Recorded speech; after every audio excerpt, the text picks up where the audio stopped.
Hello everyone. So in today's video we are going to do allergic rhinitis. In the previous video we did abdominal pain from Toronto notes from family medicine and gastroenterology. In today's video I'm going to cover allergic rhinitis from family medicine and otolaryngology from Toronto notes. So what is allergic rhinitis? Is the definition is inflammation of the nasal mucosa that is triggered by an allergic reaction.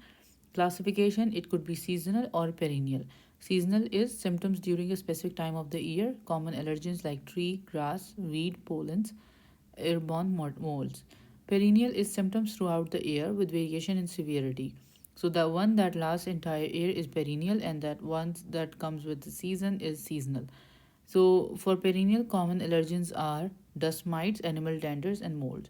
Persistent allergic rhinitis may lead to chronic rhinosinusitis. So if someone has persistent allergic rhinitis, he may have chronic rhinosinusitis. Epidemiology affects approximately 40% of children and 20 to 30% of adults. Prevalence has increased in developed countries, particularly in the past 2 decades, associated with asthma, eczema, sinusitis, otitis media. So this is something that we need to know. Any patient with allergic rhinitis is prone to have other allergies like asthma, eczema, or sinusitis. Likewise, if someone is asthmatic, that patient is prone to have skin allergies like eczema, sinusitis, and otitis media.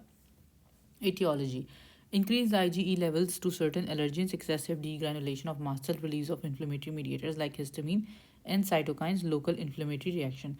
That's why we give antihistamine in patients with allergic rhinitis or any patient with allergic reactions. Assessment: identify allergens, take an environmental occupational history. So environmental occupational history is very important.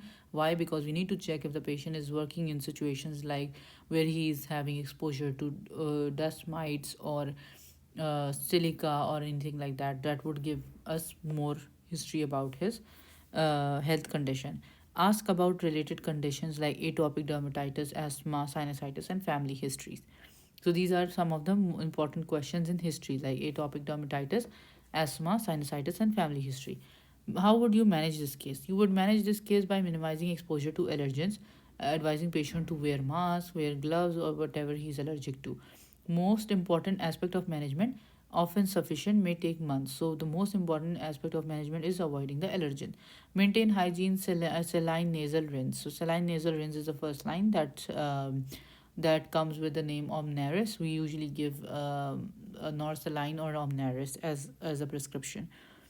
All right. Now, pharmacological agents, oral second generation antihistamine, first line therapy for mild symptoms. So, if someone has mild symptoms, we'll first go for second generation antihistamine like cetirizine, fexofenadines, or loratadine. Then, intranasal steroid for moderate to severe persistent symptoms for more than 1 month of consistent use to see results. So, the first line is antihistamine. Second generation antihistamine is the first line. Then the second line is the intranasal steroid. If the patient has moderate to severe symptoms, persistent use of more than 1 month is advised for intranasal steroids. Intranasal decongestant must be limited to less than 5 days to avoid rhinitis medicamentosa. So, rhinitis medicamentosa is one of the most important thing that you need to remember, which is caused by intranasal decongestant. So, allergic rhinitis, first line is antihistamine, oral antihistamine. Second is intranasal steroids. The third line is intranasal decongestant. But intranasal decongestant are advised for less than 5 days because if the patient will use it for long term, then it may cause rhinitis medicamentosa. Allergy skin test for patients with chronic rhinosinusitis. I host symptoms are not controlled by conservative and pharmacological therapy may identify allergens to include in immunotherapy treatment. So first thing is pharmacotherapy. First thing is avoiding the allergen. Number one, conservative.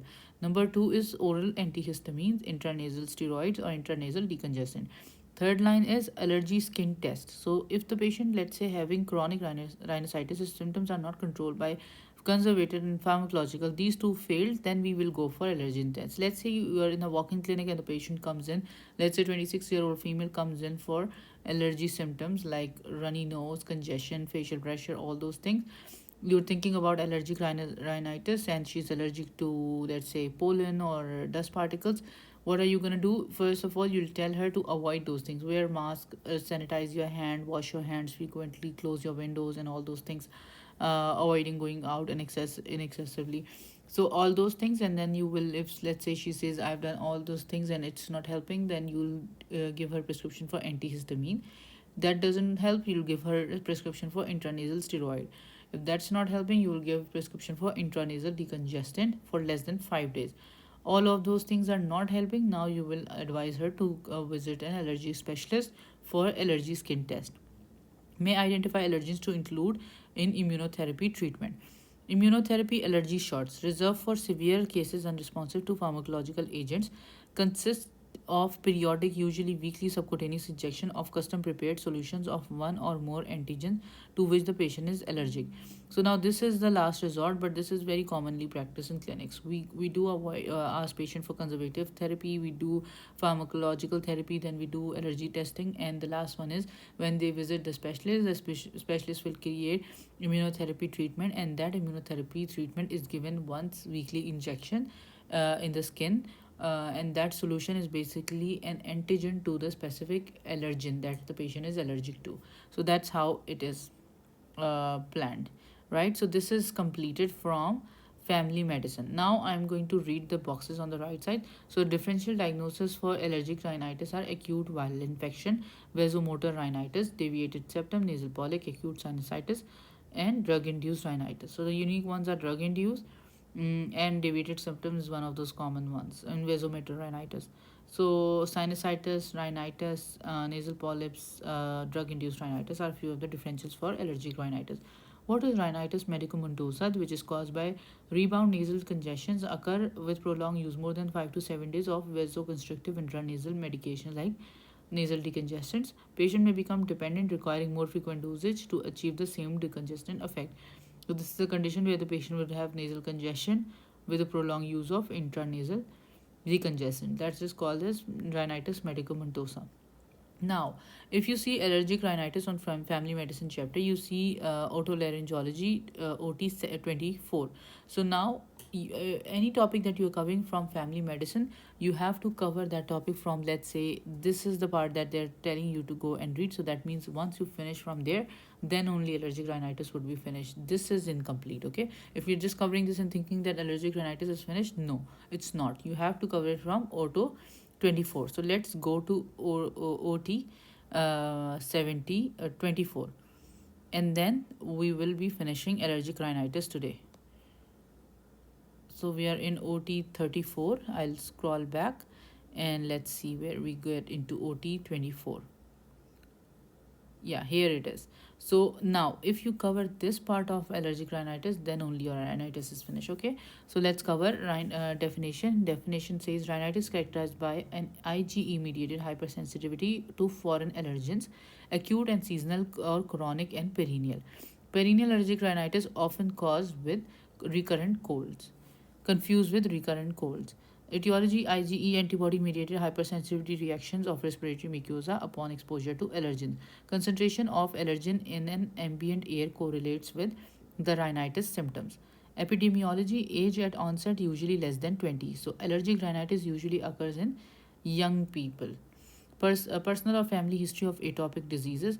Clinical features like nasal congestions, nasal itch, watery rhinorrhea, sneezing, hypoosmia. Hypoosmia is lack of smell sensation. Allergic conjunctivitis, eye symptoms like redness, tearing, itching of eyes. Seasonal, caused by pollen from teas, grass, ragweed, occurs during a specific season. Perennial, caused by airborne dust mites, fecal particles, cockroach residues, animal denters, molds, tobacco use, and occurs throughout the year. What are the complications of rhinitis? Chronic sinusitis, polyps, and serous media. So two complications: sinusitis, polyps, along with serous media. Diagnosis: you will take history, you will perform physical examination. On physical examination, you will get their vitals, you will check for congested grey blue turbinate.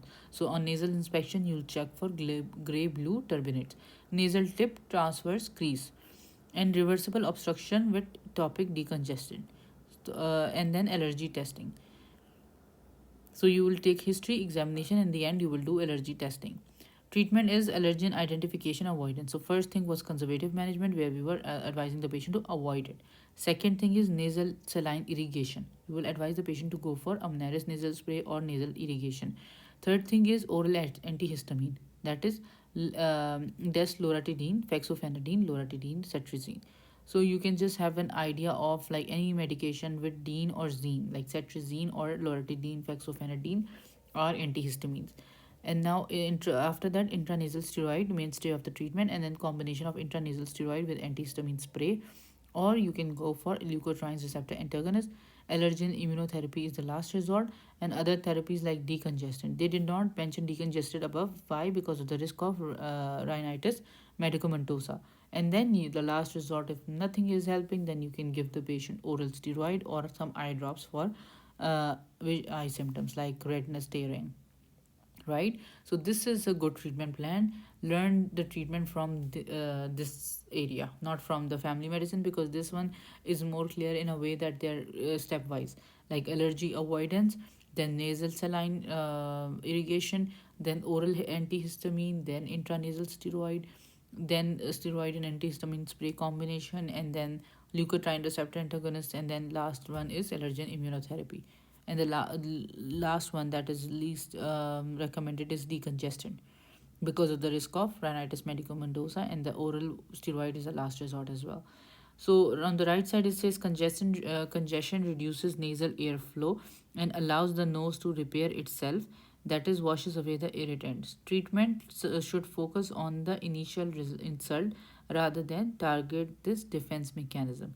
So they're telling that congestion is the basically a physiology of human nose, where there's allergen, they produces uh, more mucus to wash away the irritant. But we are just focusing on this mechanism. We should rather focus on avoiding the insult, which is because of the allergen, basically avoiding the allergens. All right, so we covered allergic rhinitis, which is also called as hay fever, from family medicine and ENT chapter. So that's how you have to cover. And there's another type of vasomotor rhinitis. So I would rather cover this along with that, just so you have further information. What is vasomotor rhinitis, which is one of the differentials for allergic rhinitis as well. Vasomotor rhinitis is rhinitis secondary to changes in vascular permeability caused by dysregulation of nociceptors and autonomic nerves. What are the causes? Like temperature change, alcohol, dust, smoke, stress, anxiety, and neurosis. So at times there are people who are in stress and they get rhinitis. There are people who have lack of sleep, they may have rhinitis. There are people with temperature changes, they have rhinitis. Early morning rhinitis. They are all vasomotor type of rhinitis. Dust, smoke, and all those rhinitis. Like anything that triggers the rhinitis is basically a kind of vasomotor rhinitis other than allergens. All right, so what are the features? Chronic intermittent nasal obstruction varies from site to site. Similar to allergic rhinitis, nasal allergy must be ruled out. All right, so what is the treatment? Elimination of the irritant factor, similar to the one above. Congestion predominant. If there is congestion, then what do you have to do? You have to do intranasal antihistamine, intranasal corticosteroids, combination of intranasal corticosteroids and antihistamine. So if there is nasal congestion, you will give intranasal antihistamine, intranasal steroids, or the combination of both. And then at the end, you will go for oral decongestant, risk of rhinitis medicamentosa. But if this is rhinorrhea predominant, if vasomotor rhinitis is rhinorrhea predominant, then you have to do is intranasal anticholinergics like ipratropium, intranasal corticosteroid, intranasal antihistamine at the end. So first line for rhinorrhea predominant vasomotor rhinitis is intranasal anticholinergics, that is ipratropium. And if there is symptomatic relief with exercise, increase sympathetic tone. So there could be symptomatic relief with exercise. So increase sympathetic tone. So either congested predominant or rhinorrhea predominant. If it's congestion predominant, then antihistamine and anti-steroids, intranasal steroids. And if it's rhinorrhea predominant, then you have to do is uh, intranasal anticholinergics like ipratropium. So that's the end of rhinitis. And last is this part from rhinitis from ENT chapter. Definition of rhinitis: inflammation of the lining of the nasal cavity. There are two different types of rhinitis. One is inflammatory, the other one is non-inflammatory. Inflammatory one is a perennial non-allergic, in which the patient may have asthma or aspirin sensitivity. Allergic rhinitis, seasonal or versus perennial. Atropic primary Klebsiella ozina, especially in elderlies, and acquired is post surgery if too much mucosa or turbinates has been resected. And then there's infectious one. Infectious could be viral, rhinovirus, influenza, parainfluenza virus, or bacterial one, Staph aureus.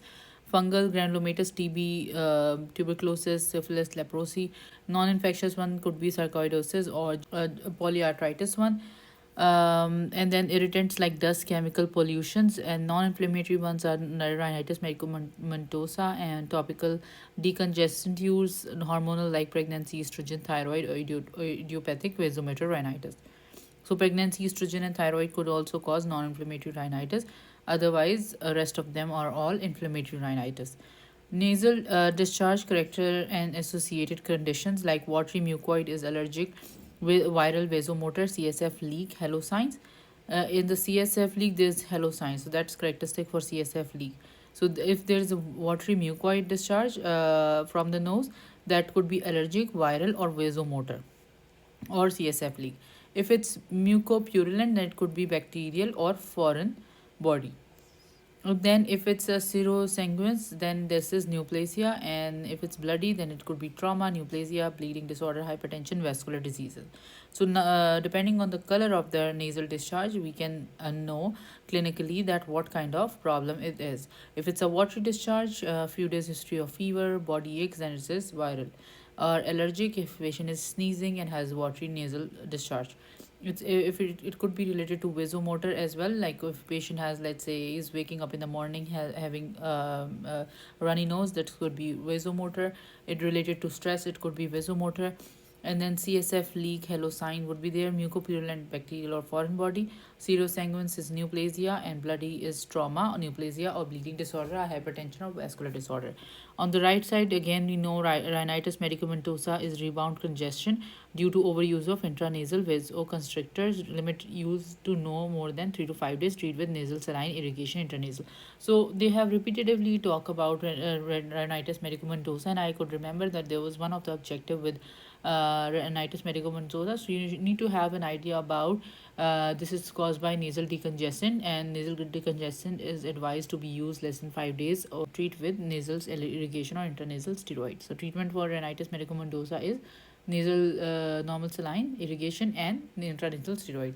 So that's about rhinitis. Thank you for watching. Make sure to subscribe to my channel. Thank you so much. Take care. Good luck.